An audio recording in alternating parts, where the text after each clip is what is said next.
Hola, mi nombre es Samuel Rico, pastor de Nova. Nova es una iglesia cristiana en Jalapa, Veracruz, y nuestro propósito principal como iglesia es reunirnos alrededor de la palabra de Dios. Creemos que Dios a través de su palabra es como transforma a su pueblo. Nos llama a creer, a arrepentirnos, a amar lo que antes aborrecíamos, a aborrecer lo que antes amábamos.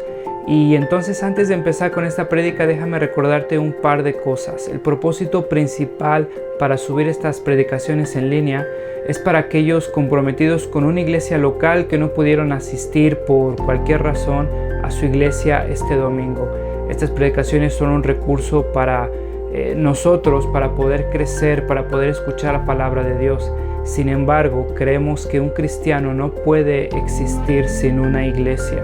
Creemos que el contexto bíblico en el cual el cristiano crece y se sustenta como cristiano por la gracia de Dios es a través de su iglesia local, sometiéndose a un liderazgo local, amándose unos a otros, sirviéndose unos a otros, perdonándose unos a otros.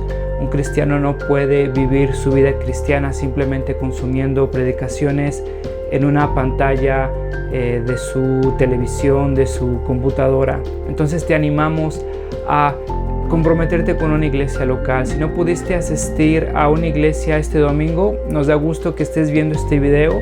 Disfrútalo, nuestra oración es que te sea de bendición. Sin embargo, si no te has comprometido con una iglesia local, mi oración es que puedas comprender que el amor de Dios se refleja en medio de su pueblo, mostrándose en la iglesia local. Nuestra oración es que Dios siga transformando nuestro país, que el Evangelio siga siendo proclamado, que la sana doctrina siga expandiéndose en nuestras iglesias y cada vez más cristianos podamos adorar a ese Dios soberano que nos ha mostrado su gracia a través de Cristo a pesar de lo que somos. Hace unos años, una trágica noticia estremeció a Canadá. Eh, un chico relativamente joven, 23 años, Menhaz Samad, un chico perteneciente a una familia humilde. Sus padres eran migrantes, habían llegado de Bangladesh, buscando la esperanza de un mejor futuro para sus hijos, un mejor futuro para su familia. Eh, y así lo hicieron sus padres.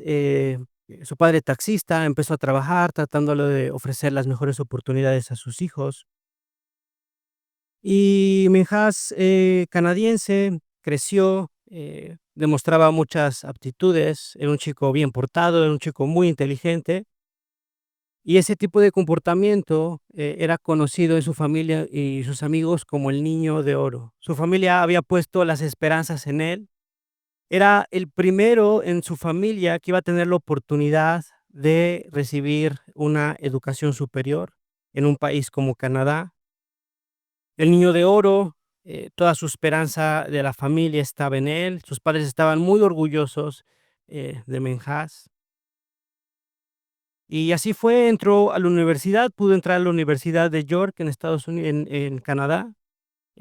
Entró a una carrera bastante complicada, lo pudo hacer, ingeniería mecánica.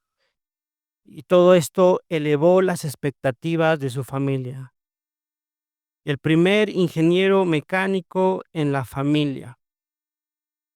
Sin embargo, las cosas no fueron tan fácil para Menhaz. Todo cambió cuando comenzó la universidad y se dio cuenta de que no era tan fácil como hubiera pensado.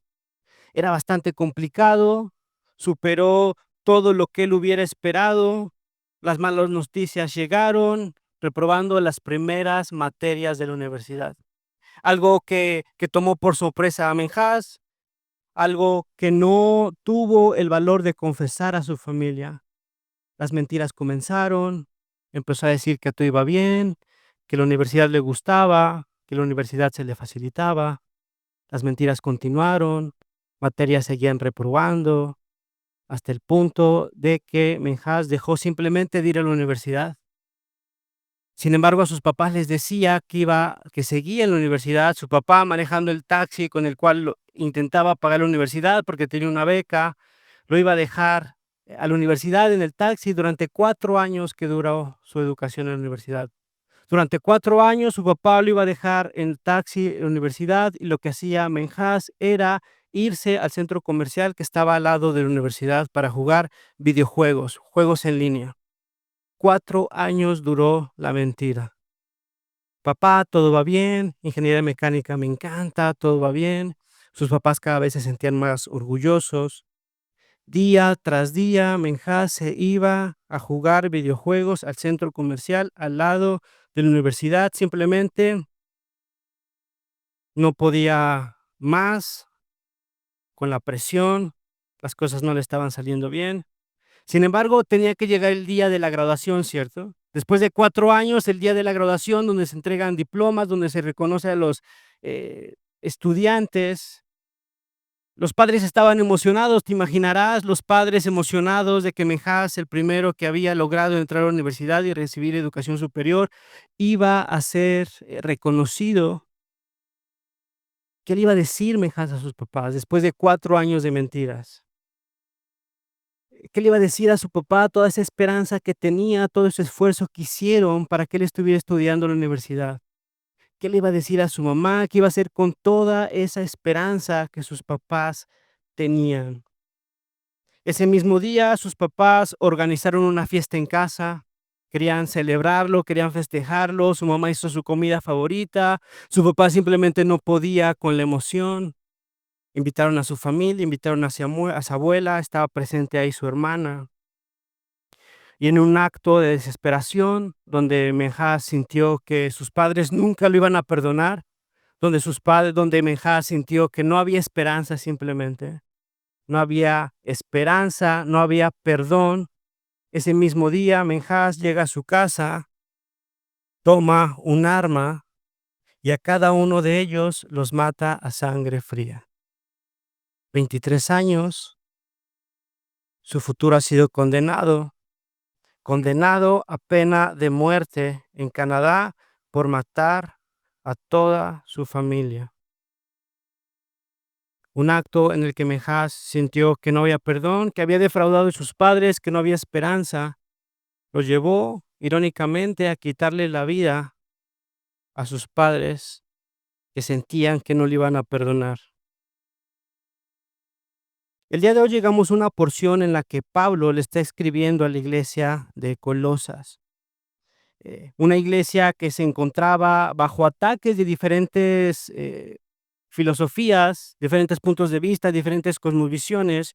Se había infiltrado el misticismo, gnosticismo, el legalismo. Estaban atentando en contra del corazón del evangelio, estaban distorsionándolo. Y este tipo de doctrinas, de filosofías, le estaban diciendo a los de Colosas que Cristo no era suficiente, que Cristo no era suficiente y necesitaban algo más. Era Cristo y algo más. Cristo no es suficiente. Necesitan algo más para ser verdaderamente perdonados y aceptados por Dios. Su pasado no queda completamente resuelto solo con Cristo. Necesitan más conocimiento, necesitan más leyes, necesitan conocimientos, filosofía oculta que los va a llevar a un nuevo estado espiritual. Y todo esto se había infiltrado en la iglesia y todo esto estaba provocando creyentes inseguros, creyentes que ya no sabían si realmente Cristo era suficiente, creyentes que aceptaban a Cristo, pero también lo mezclaban con otro tipo de filosofías y de creencias. Es Cristo más rituales, Cristo más supersticiones, Cristo más conocimiento, porque Cristo no perdona realmente ni completamente.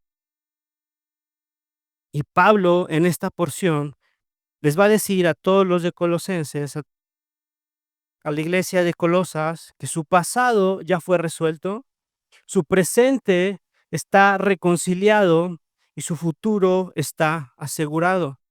Y es lo que va a hacer Pablo en estos versículos, del versículo 23 al 23. Pablo nos va a llevar a 3 movimientos. Nos va a llevar al pasado del cristiano, el versículo 21, nos va a llevar al presente del cristiano en el versículo 22 y nos va a llevar al futuro del cristiano. Un pasado resuelto, un presente reconciliado y un futuro asegurado. Acompáñenme ahí en el versículo 21. Pablo les dice: en otro tiempo ustedes por sus actitudes y sus malas acciones, escucha, estaban alejados de Dios. Estaban alejados, eran sus enemigos, no había comunión con Dios. Alejados, eran extraños, separados, sin acceso, sin comunión, enemigos. Todo esto producto, ¿te acuerdas ahí de Génesis 3? La caída, la rebeldía de Adán, la rebeldía de Eva, una corrupción total ha entrado al corazón de la humanidad.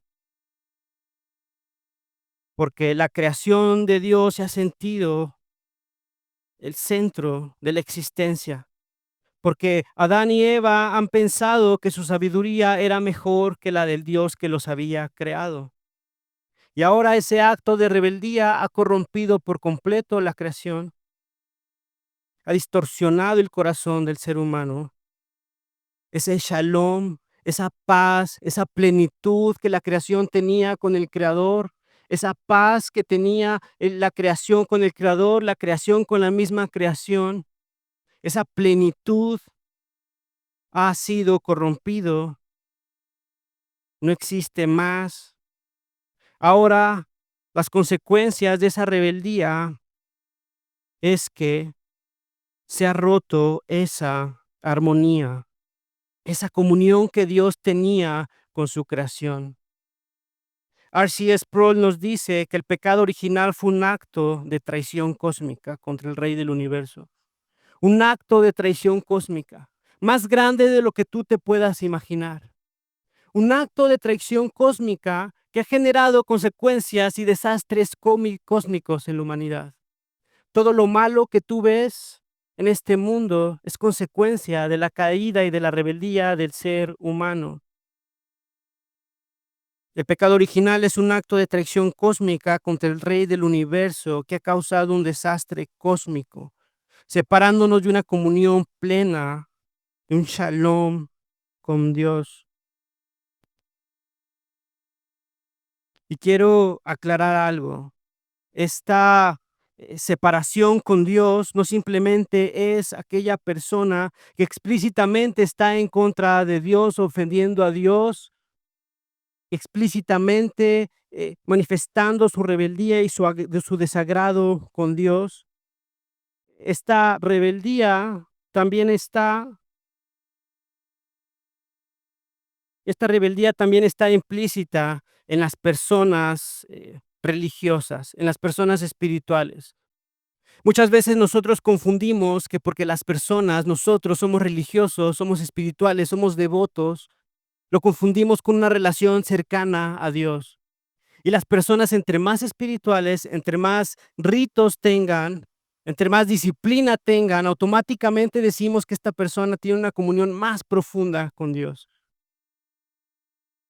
Hace unos días nosotros pudimos presenciar el Día de la Virgen María, como todos los años, un 12 de diciembre.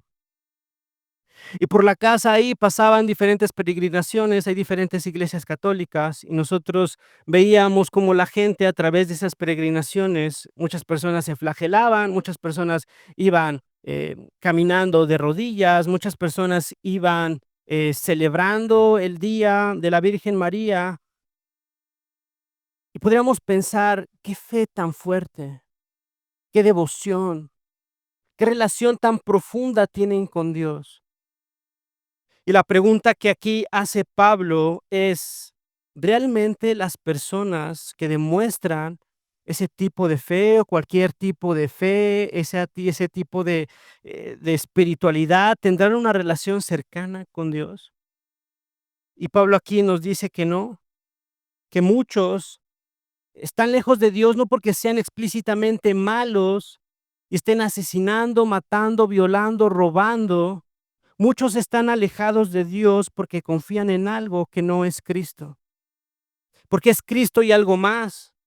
Porque Cristo no es suficiente. Porque Cristo no es el centro. Porque Cristo no me satisface. Porque necesito santos. Porque necesito liturgias. Porque necesito ritos. Porque necesito limpias. O porque necesito algo más en mi vida que me complemente. Porque Cristo no es suficiente. estábamos alejados de Dios. La caída de la humanidad nos ha separado de una comunión perfecta con Dios, distorsionando nuestro corazón, distorsionando nuestro pensamiento, alejados de Dios, y también éramos sus enemigos.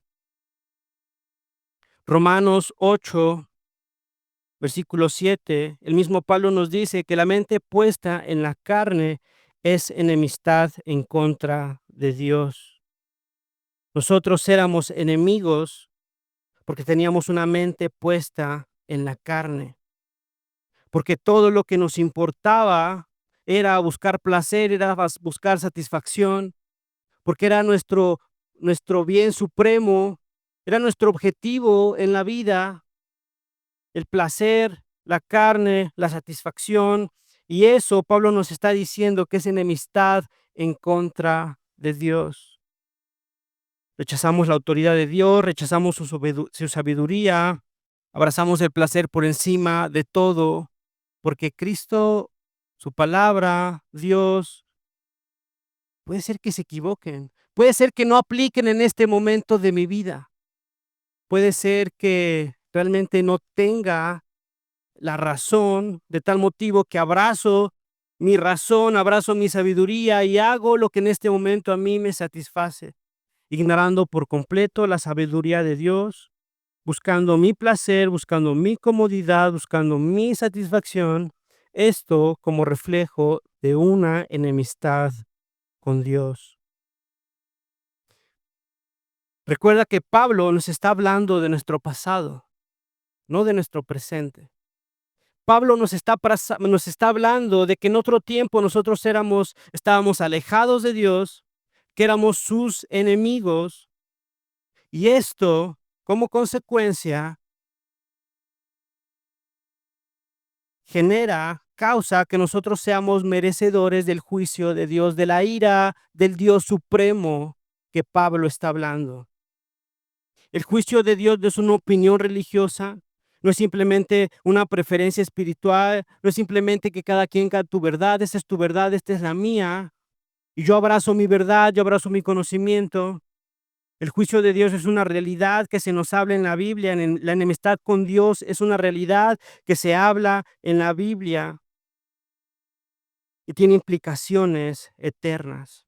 Alejados de Dios, como enemigos de Dios, somos merecedores del juicio de Dios, de la ira de Dios. Éramos sus enemigos.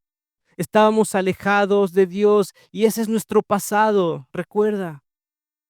Imagínate que la porción terminara aquí, que Pablo que nos estuviera diciendo, ustedes están alejados de Dios y eran sus enemigos. Por consecuencia merecen la ira o el juicio de Dios. Qué noticia tan mala, ¿cierto? Sin embargo, gracias a ese Dios supremo, Pablo continúa y dice, pero ahora, versículo 22, pero ahora, y estas dos palabras lo cambian todo. Pero ahora, Dios, a fin de presentar los santos, intachables, irreprensibles delante de Él, escucha, los ha reconciliado en el cuerpo mortal de Cristo mediante su muerte. Pablo nos lleva al segundo punto, a nuestro presente en Cristo.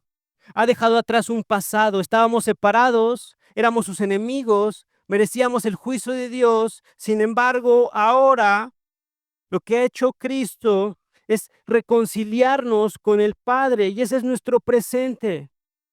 Y date cuenta que Pablo está hablando del pasado, Cristo nos ha reconciliado, es algo que ya ha sucedido, no es algo incierto. No es algo que nosotros estemos esperando con esperanza y con incertidumbre. Esto ha sucedido, Él nos ha reconciliado, es nuestro estado actual como creyentes. No es una emoción, no es un proceso incierto. ¿Y sabes qué? No depende de nuestro rendimiento. No depende de qué tan disciplinado seas, qué tan obediente seas. Cristo nos ha reconciliado.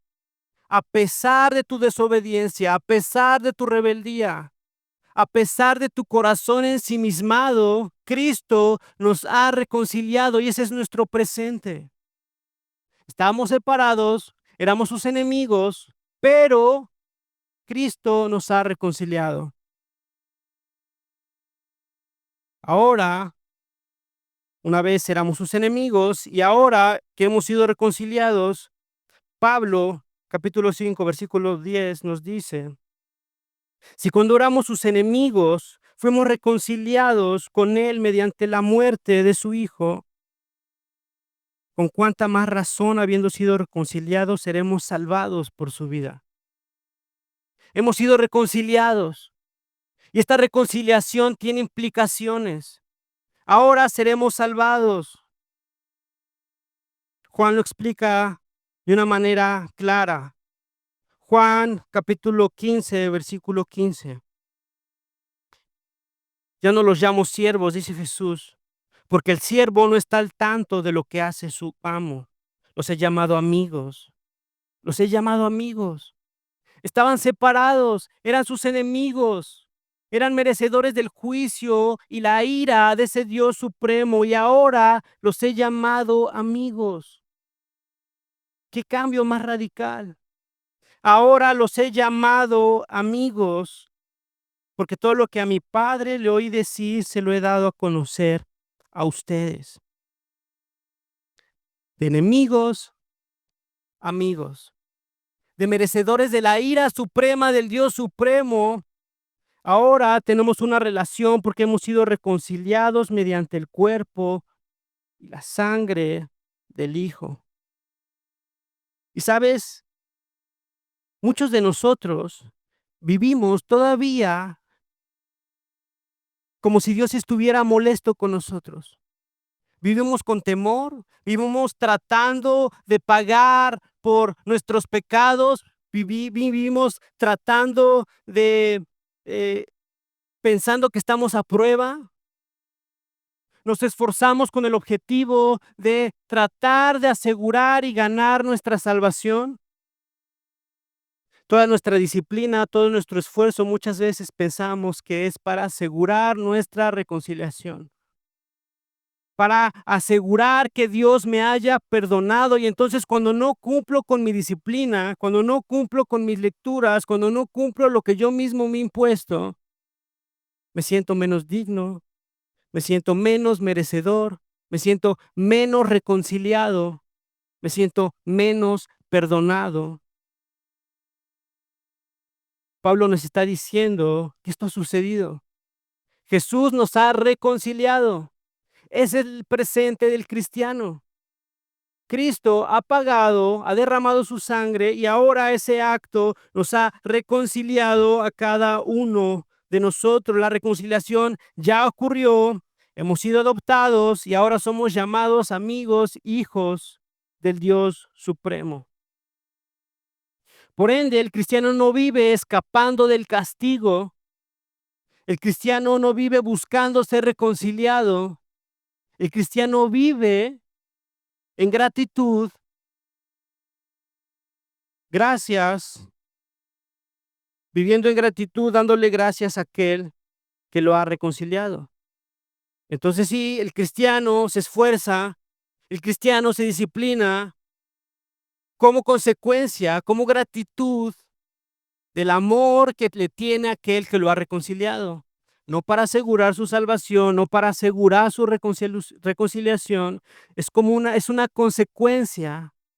El cristiano entiende que ha sido reconciliado y que ha sido liberado de ese juicio y ahora vive en gratitud. Y aquí Pablo hace una aclaración. Pablo nos está diciendo y le está diciendo a la iglesia de Colosa que los ha reconciliado en el cuerpo mortal de Cristo. Y Pablo hace énfasis en el cuerpo de carne de nuestro Señor Jesucristo. Pablo enfatiza lo que parece obvio, pero no lo es en Colosas. Cristo tuvo cuerpo, Cristo fue verdaderamente humano. ¿Te acuerdas que te había dicho? Diferentes filosofías habían filtrado a la iglesia de Colosas. Gnosticismo, docetismo, ideologías que nos decían que Cristo parecía humano, pero no era humano, que era un espíritu. algo tan divino no podía pisar la tierra, no podía contaminarse, no podía sufrir, no podía derramar sangre. Docetismo decía que Cristo no sufrió realmente, que Cristo no murió realmente, que era su cuerpo en apariencia, una especie de ilusión de espíritu. Y Pablo refuta esta idea aclarando que la reconciliación surge mediante el cuerpo mortal de Cristo, el cuerpo mortal, el cuerpo mortal. Pablo responde: si Cristo no se hubiera encarnado, si Cristo no hubiera sufrido, si Cristo no hubiera derramado su sangre, esa reconciliación no hubiera sido posible. Sin encarnación no hay crucifixión y sin crucifixión no hay reconciliación. Como lo dice el autor de Hebreos en el capítulo 2, versículo 14. Debido a que los hijos de Dios son seres humanos, esta es la Nueva Traducción Viviente que me pareció adecuado como lo escribía. Debido a que los hijos de Dios son seres humanos hechos de carne y sangre, el Hijo también se hizo de carne y sangre, pues solo como ser humano podía morir y solo mediante la muerte podía quebrantar el poder del diablo, que tenía el poder sobre la muerte.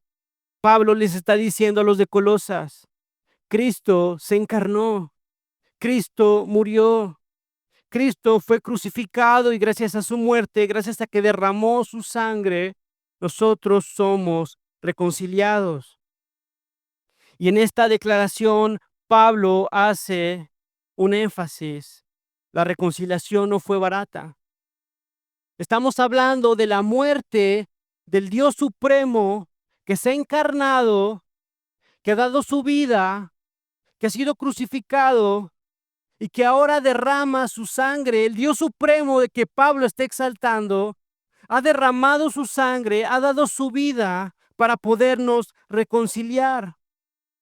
Esa reconciliación no fue nada barata.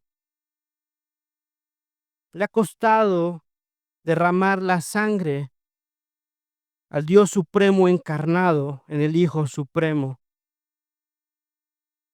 Y Cristo no solo muere para cambiarnos nuestro pasado, Cristo no solo muere para asegurarnos nuestro presente, sino también Cristo muere para llevarnos a un futuro glorioso. Y es como Pablo nos lleva a nuestro tercer punto. Hemos visto nuestro pasado, estábamos separados, éramos enemigos. Nuestro presente, hemos sido reconciliados gracias a la muerte de Cristo. Nuestro futuro con Cristo, lo que seremos. Versículo 23. Con tal de que se mantenga firmes en la fe, bien cimentados y estables, sin abandonar la esperanza que ofrece el Evangelio. Y quiero que prestes atención. Pablo no nos está hablando de las condiciones. Pablo no nos está diciendo de que debemos mantenernos firmes en la fe para ser reconciliados. Pablo no nos está diciendo que debemos permanecer bien cimentados, que no debemos de abandonar la esperanza que ofrece el Evangelio. Pablo nos está hablando de los efectos. La causa fue la reconciliación. Los efectos son que permanecemos firmes, bien cimentados y sin abandonar la esperanza. El cristiano que tiene una relación con Dios, que ha sido reconciliado, sabe de qué fue rescatado: del juicio y de la ira de Dios. El cristiano que ha sido reconciliado entiende el juicio eterno del cual fue librado. El cristiano, la persona que tiene una relación genuina con Dios por su reconciliación, comprende el precio que pagó Cristo para poder reconciliarnos.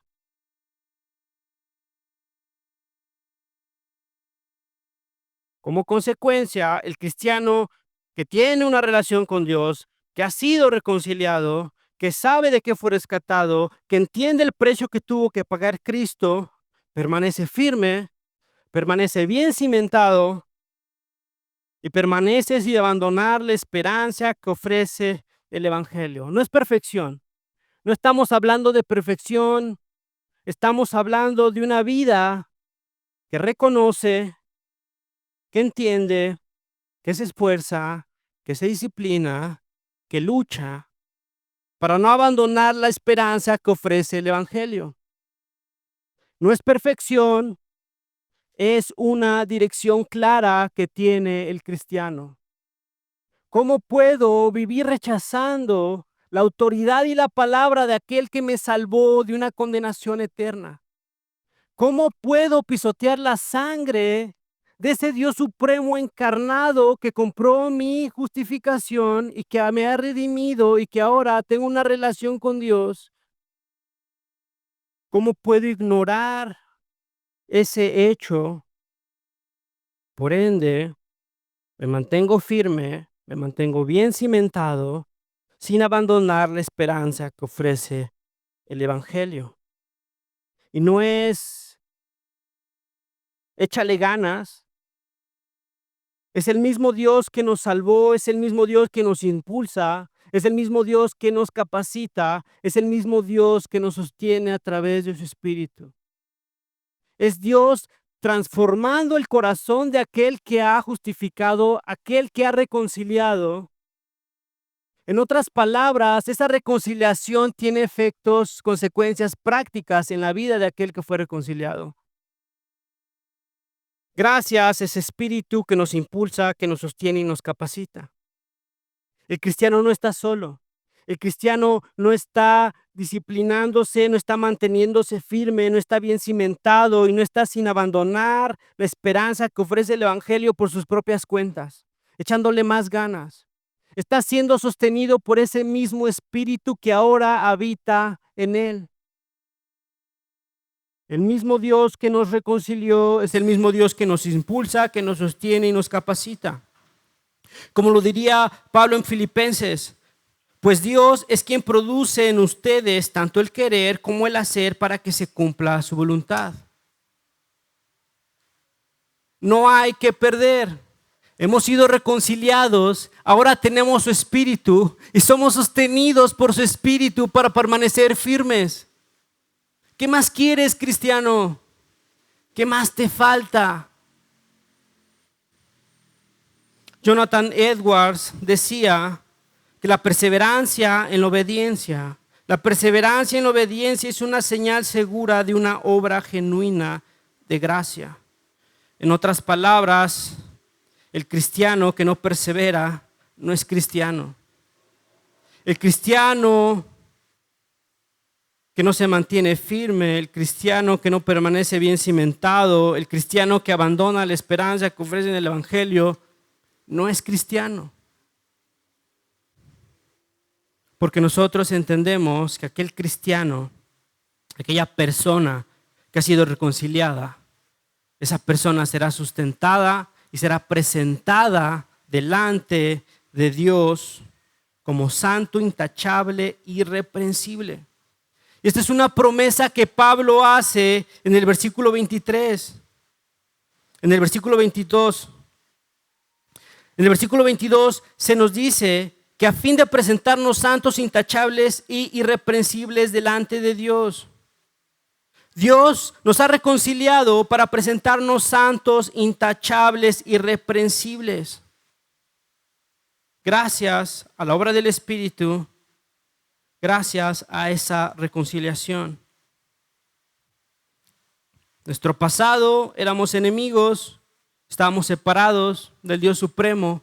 Nuestro presente hemos sido reconciliados, somos amigos de Dios. En nuestro futuro seremos presentados santos, intachables e irreprensibles. Hermano, imagínate vivir en desesperanza. Imagínate vivir que realmente no hay perdón por lo que has hecho. No hay esperanza. Es la misma sensación que este Menhaz vivió. Pensó que sus papás nunca lo iban a perdonar. El perdón nunca iba a ser hallado por él. Y lo llevan a hacer una locura. Muchos de nosotros vivimos en medio de locura tras locura por no tener una comunión con Dios, porque pensamos que Cristo no es suficiente y tratamos de complementar nuestra vida con relaciones, con trabajo, con dinero. Ponle el nombre que tú quieras. Porque pensamos que Cristo no es suficiente. Y es el mismo problema que la iglesia en Colosas estaba viviendo. Cristo no es suficiente, necesitas algo más. Y Pablo les escribe esta carta y les dice, el Dios supremo es suficiente. El Dios supremo nos ha rescatado. El Dios supremo ahora nos ha cambiado nuestro pasado, nos asegura nuestro presente y nos lleva a un futuro glorioso. Y Pablo escribe esta carta para dos cosas. Para hacernos un llamado a la suficiencia de Cristo y para exhortarnos y preguntarnos, ¿cómo estoy reflejando mi vida? ¿Será que mi vida es un reflejo de que he sido reconciliado? ¿Será que estoy dando frutos gracias a esa reconciliación que ha sucedido? Gracias a la obra de Cristo en la cruz y gracias al Espíritu que vive en mí. ¿Cómo estoy viviendo mi vida?